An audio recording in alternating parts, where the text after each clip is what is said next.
আজকের recipe thumbnail দেখে নিশ্চয়ই বুঝতে পেরেছেন, রয়েছে ফুলকপির পরোটা আর তার সাথে ধনিয়া বাটার। তো আমি এখন এটা খেতে চললাম, আপনারা রেসিপিটা এনজয় করুন। এই যে এখানে একটা মিডিয়াম সাইজের ফুলকপি নিয়ে এসেছি, আর এই ফুলকপি ভাবছেন কোথা থেকে এসেছে। এই ফুলকপিও কিন্তু বিদেশের সবজি, মানে প্রথমে আমাদের এখানে নয়, এটা সাইপ্রাসের সবজি।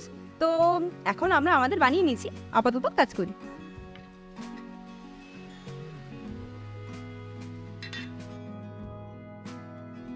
তো এবারে ছুরি দিয়ে ফুলকপির ডাঁটাগুলো আলাদা করে নেব। ছুরির সাথে ফুলকপির হলো যোগাযোগ, আর ডাঁটা হলো আলাদা। জীবনের নিয়ম তো এই, কোথাও কোথাও কারোর সাথে যোগাযোগ হয় আর কারোর সাথে আবার আলাদা হয়ে যাওয়া।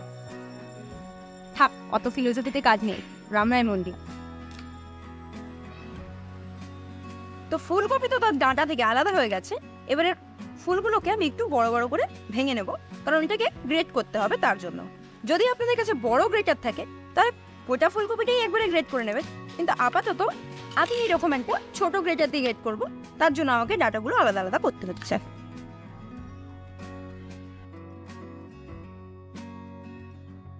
ফুলকপি মোটামুটি পিস পিস করে নিয়েছি, এবার এটাকে একটু গ্রেট করে নিতে হবে যে কোনো একটা গ্রেটার দিয়ে।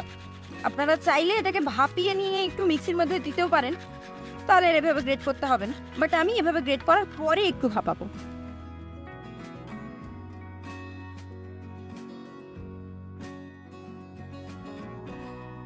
বানাচ্ছি ফুলকপির পরোটা, এটা একদমই আমাদের বাঙালি স্টাইলে। আসলে কিন্তু এই পরোটা বা বলা ভালো পরাঠা, এটা কিন্তু একদমই একটা পাঞ্জাবি কুইজিন। ওদের ওখান থেকেই বেশি পরিমাণে ঘি বাটার এসব দিয়ে তৈরি হয় পরোটা। মানে ওরা সবসময় অনেকটা ঘি বা বাটার ইউজ করে পরোটাটা ভাজার জন্য। আমাদের এখানে অতটা না। আর আজকে তো আমি একদম হেলদি ওয়েতে বানাবো, দেখতে থাকুন।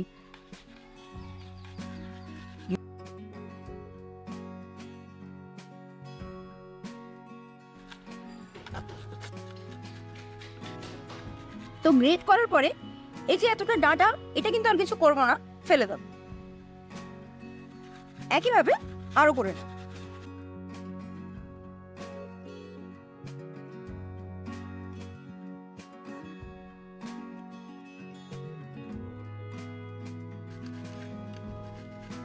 অনেকেই ফুলকপির গন্ধটা খুব একটা পছন্দ করেন, কিন্তু আজকে আমি যেভাবে ফুলকপির পরোটাটা বানাবো, এটা যে জীবনে ফুলকপি খেতে ভালোবাসেনি তারও ভালো লাগতে বাধ্য।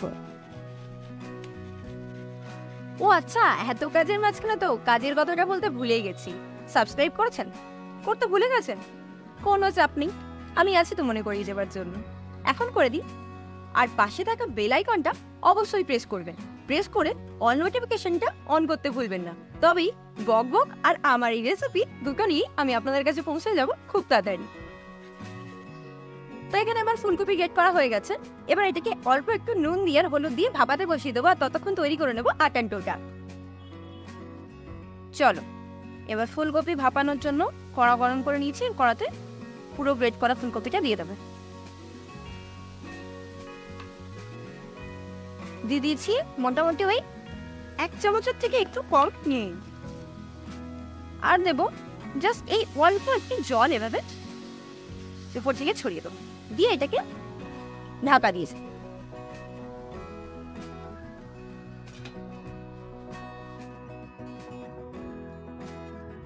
ওইদিকে ফুলকপি একটু যতক্ষণ ভাপানো হবে ততক্ষণ আমি আটা ময়দা দিয়ে আটার একটা ডো তৈরি করে নেব। এখানে আটাটা যতটা নিয়েছি, ময়দাটা নিয়েছি তার অর্ধেক পরিমাণ, বা অর্ধেকের সামান্য বেশি, খুব বেশি নয়। আপনারা চাইলে এটা শুধু আটা বা শুধু ময়দা দিয়েও করতে পারেন। দিয়ে দিয়েছি অল্প একটু নুন, আর ময়নের জন্য আমি প্রথমে একটু ঘি ব্যবহার করব, খুব বেশি ময়ন দেবো না। আর ডো যখন প্রায় তৈরি হয়ে আসবে তখন একটু তেল দিয়ে দেবেন। আপনারা শুধু তেল দিতেও পারেন, শুধু ঘি দিতেও পারেন। পরোটার ডো তৈরি করার জন্য ডোটা খুব একটা নরমও হবে না, আবার খুব একটা শক্ত হবে না। নরম যদি একটু হয়েও যায়, খুব শক্ত কিন্তু একদমই হবে না। আর এই ঘিটা যে দিয়েছি, এটাতে পরোটার মধ্যে একটা খাস্তা ভাব আনবে। আর এরপরে ডোটা রেডি হয়ে যাওয়ার পর যে একটু তেল দেবো, ওটা এটাকে নরম ভাব আনবে। ব্যাস, বাকিটা তৈরি করি।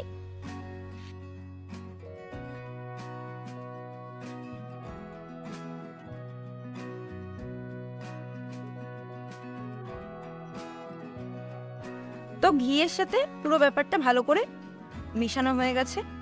এবার অল্প অল্প জল দিয়ে ডো তৈরি করতে হবে।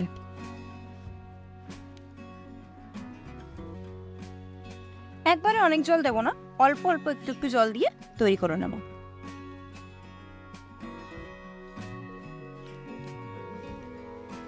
এখানে আটা আর ময়দাটা আমি বললাম যে আটাটা যতটা নেওয়া হবে ময়দাটা তার অর্ধেক বা তার একটু বেশি নেওয়া হবে। তো আমার এখানে আটা ছিল মোটামুটি ওই 250 গ্রাম মতো, আর ময়দাটা ছিল 150 গ্রামের একটু বেশি।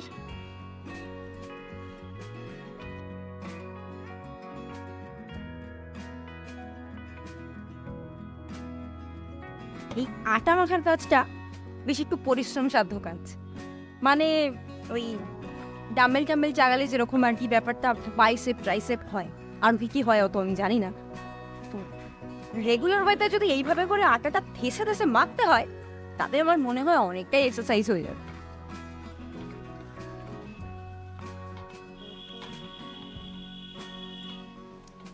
তো পারফেক্ট একটা ডো তৈরি হয়ে গেছে। এবার ডোটাকে কিছুক্ষণের জন্য রেস্ট করতে দিয়ে দেবো, ততক্ষণ পর্যন্ত ফুলকপির বাকি পুরটা বানিয়ে নিই। তো চলো। তো একটু ভাপিয়ে নিয়েছি, এবার এটা থেকে ভালো করে একদম জলটা ছাড়িয়ে নেব।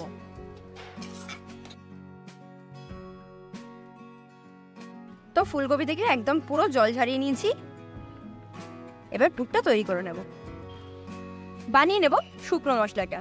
মোটামুটি 1.5 চা চামচ মতো জিরে দিয়েছি, 1 চা চামচের একটু বেশি ধনে রয়েছে, আর দিয়ে দেব অল্প কয়েকটা গোলমরিচ। এইটা দিয়ে তৈরি হবে একটা শুকনো মশলা, যেটাই কিন্তু এই পরোটার মেইন টেস্ট আনবে।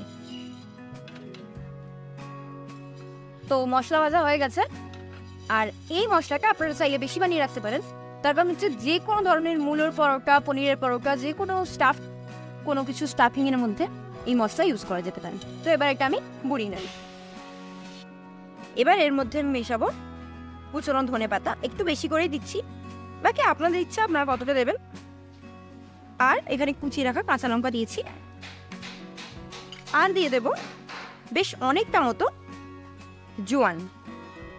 আমার জোয়ানের ফ্লেভার পছন্দ যে কোনো স্টাফিং এর মধ্যে, তাই আমি একটু বেশি দিই।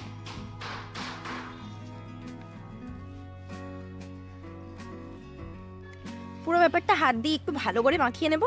এতে কি হবে, ধনেপাতার যে গন্ধটা ওটা খুব সুন্দরভাবে বোঝা যাবে, ফুলকপির গন্ধ একদমই পাওয়া যাবে না। আচ্ছা, এরপর এখানে দিয়ে দেবো চাট মশলা প্রায় 1 চা চামচ মতো, আর যে সেই ভাজা মশলাটা তৈরি করেছিলাম ওটা দিয়ে দেবো। জাস্ট অল্প একটুখানি বাঁচিয়ে রাখবো অন্য একটা কাজ করার জন্য, যেটা একটু পরেই করবো, দেখতে পাবেন। এই অল্প একটু বাঁচানো সবটা একবার ভালো করে মাখিয়ে নেবো। নুন আমি আগেই দিয়ে নিয়েছি, তাই আলাদা করে আর এতে নুন দেবো না।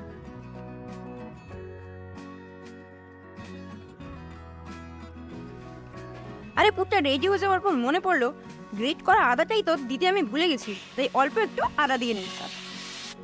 পুর তো আমার এখানে রেডি হয়ে গেছে। এবার এটা করে পরোটাটা ঝটপট বানিয়ে নিই। আর এই যে রেস্ট করে নেওয়া আটাটা আর একবার মেখে নেব। আর একবার আটাটা একদম পারফেক্ট ভাবে মেখে নিয়েছি। এবারে এর থেকে লেচি কেটে নেব, অর্ধেক করে নেব, হাতে তুলে এভাবে করে একটু রোল করে নেব। সুতরাং আপনারা দেখতেই পাবেন কিভাবে মাত্র 1 চামচ তেলে একটা গোটা পরোটা ভাজা রেডি হয়ে যাবে। 1 চামচ তেলও পুরোটা লাগবে না, খুব অল্প তেলেই এই পরোটাটা ভাজবে।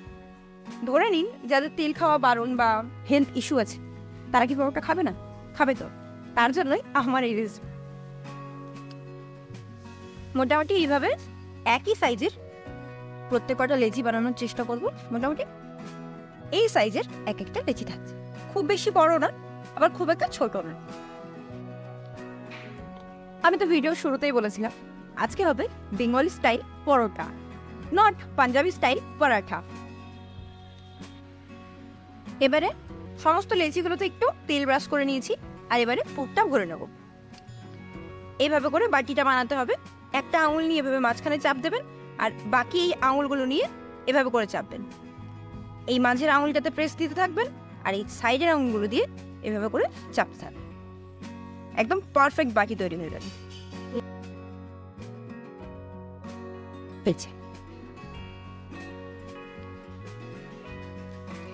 আর এবারে হাতে করে নিয়ে পুর ভরলে কি হয়, আবার পরে বাটি বানাতে সমস্যা হবে। তাই চামচে করে অল্প একটু পুর ভরে এভাবে করে চেপে দেবো। পুর একটু বেশি দিতে হবে, তার জন্য এভাবে একটু চেপে দিতে হবে। তারপর আবার একটু তুলে নিয়ে এর ভিতরে আবার ভরে দিয়ে আবার একটু প্রেস করতে হবে। চামচটাকে একটু ভিতরের দিকে এভাবে করে ঢুকিয়ে ঢুকিয়ে প্রেস করলে অনেকটা বেশি পুরো ধরবে, খেতে ভালো লাগবে। আর এবার হাত থেকে এইভাবে নিতে হবে, আর এইভাবে করে ঠিক উপরের দিকটা করে তুলে আনতে হবে। দেখতে পাচ্ছেন হাতের কায়দাটা? যদি এভাবে করে করেন তাহলে খুব ইজি হয়ে যাবে। ব্যাস, মুখটা একটু এভাবে করে মুড়ে দিতে হবে, ভালো করে মুড়তে হবে যেন পুর খুলে বেরিয়ে না যায়। তারপরে হাত দিয়ে একটু এরকম করে প্রেস করে দিতে হবে। এতে কি হবে, পুরো পুরটা এর ভিতরে পুরো ছড়িয়ে যাবে।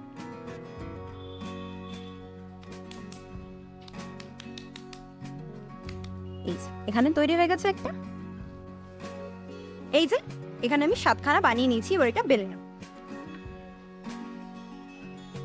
এবার এটা বেলে নেব হালকা করে, আরেকটু হাত দিয়ে প্রেস করে নেব। আলাদা করে তেল বা আটা ময়দা কিছুই ইউজ করছি না বেলার জন্য। জাস্ট এই যে বেলবো এর উপর একটু তেল লাগিয়ে নিয়েছিলাম। এবার এটা বেলবো। বেলার সময় সবসময় ডান দিকে একটু বেশি চাপ দিতে হবে, তাহলে যে কোনো জিনিস গোল করে বেলা হবে। হালকা করে ডান দিকে চাপ দিয়ে বেলতে হবে।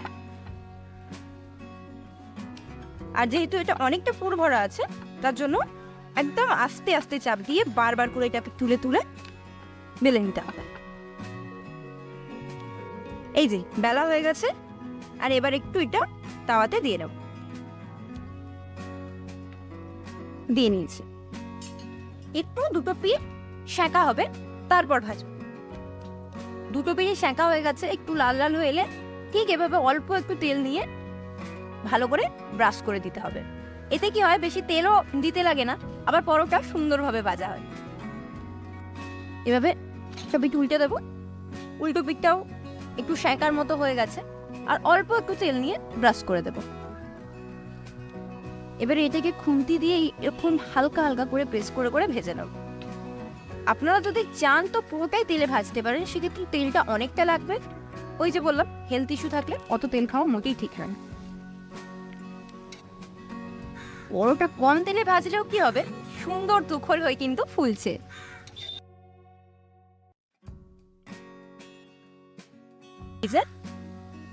দেখতে পাচ্ছেন কত দারুণ হয়েছে এটা। আর নামিয়ে নাও।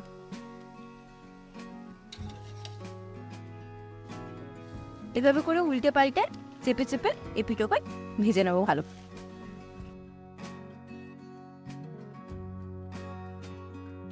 চলো, অলমোস্ট এটা ভাজা হয়েই গেছে। এই যে আমার পরোটা তো এখানে রেডি। আর এটা খাওয়ার জন্য বানিয়ে নেব স্পেশাল একটা বাটার। এখানে খানিকটা বাটার নিয়ে নিয়েছি, আর নিয়ে নিয়েছি হামানদিস্তাতে। নিয়েছি অল্প একটু ধনেপাতা। ধনেপাতার ডাঁটাগুলো বাদ দিয়ে বেশিরভাগ পাতাটা নিয়ে নেব।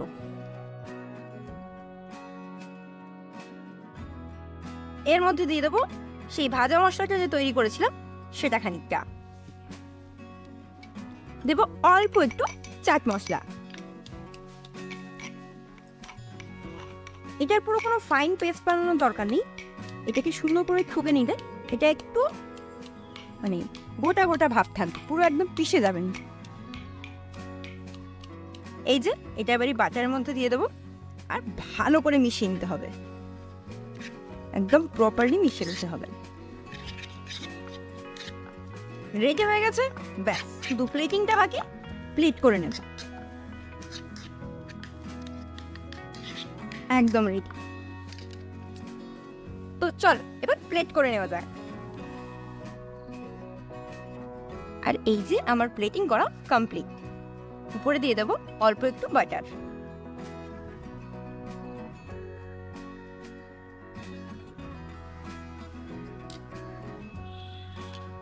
তো আজকে আপনারা দেখলেন ফুলকপির পরোটা আর সাথে ধনিয়া বাটার। কেমন লাগলো কমেন্টে জানাতে অবশ্যই ভুলবেন না। সাবস্ক্রাইব আর লাইক করতে ভুলে গেছেন নিশ্চয়ই। ঠিক আছে, চাপ নেই, এখন করে দিন। আজ অনেক বকবক করেছি, তবে এই পর্যন্তই থাক। দেখা হচ্ছে অন্য আরেকদিন অন্য কোনো রেসিপি নিয়ে। ততক্ষণ পর্যন্ত টাটা।